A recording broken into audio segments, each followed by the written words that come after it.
Chapter 2 The Summer Project. Violet and Tiger Lily were the last to arrive. Miss Poppy looked at them. She was even scarier than Violet had remembered.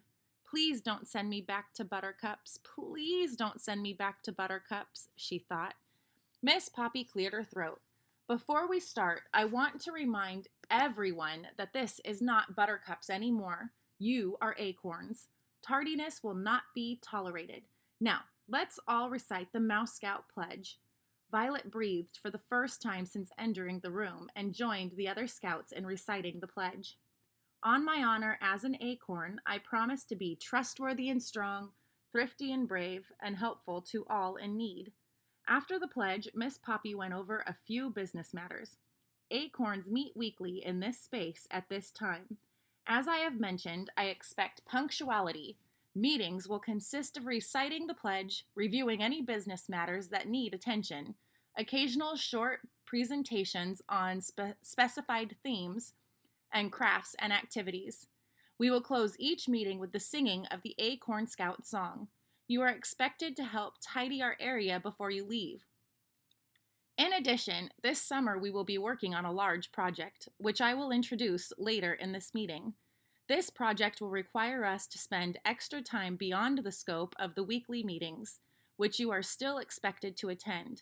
If you successfully participate in this project, you will earn a badge.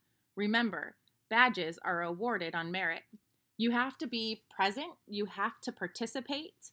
Be sure to study your Mouse Scout handbook for proper care and cleaning of your Mouse Scout uniform. Wear your uniform to all Mouse Scout functions. You have to take it off, brush it, and hang it properly.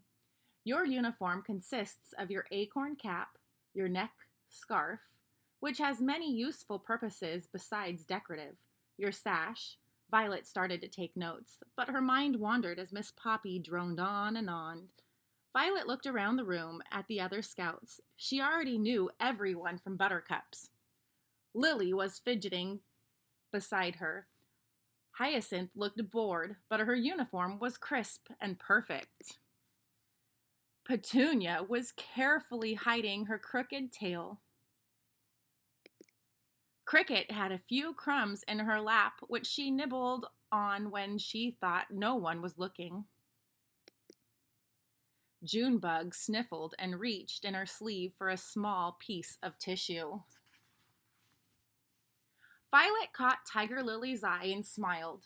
No one was listening to Miss Poppy. Threet! Violet jumped out of her seat. She had never been so scared in her life.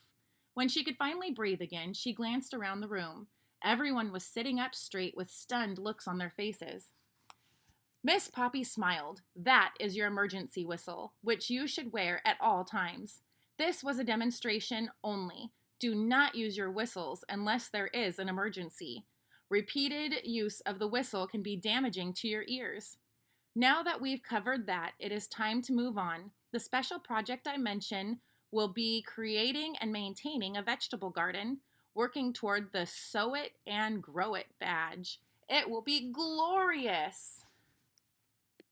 Violet couldn't believe her luck. She had wanted to start a vegetable garden ever since she read the section Acorn Scouts and Self-Sufficiency in her Mouse Scout handbook.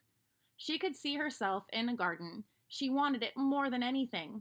Tiger Lily thought it was a horrible idea. As far as she was concerned, gardening was hot, itchy, hard work. She wanted no part of it. Besides, she didn't even like vegetables. Your assignment for this afternoon is to scavenge for seeds, said Miss Poppy. Report back here with them tomorrow morning, and we will begin our garden. Mouse Scout Handbook. Your vegetable garden. Starting a vegetable garden introduction. For most mice, food comes from cupboards, countertops, and the occasional nut scavenged from the forest. But have you ever thought of growing food yourself? Nothing is as satisfying as starting a vegetable garden. Imagine serving your family a stuffed Brussels sprout or a cherry tomato roast that you prepared from your vegetable that you grew from seed. Your family will appreciate your hard work as they delight in meals made from your bountiful harvest. And best of all, gardening is easy. All you need is dirt, some seeds, water, sunshine, and patience. Your summer will be filled with excitement as you watch nature at work. Before your eyes, you will see a bare piece of ground transform into a luxuriant garden.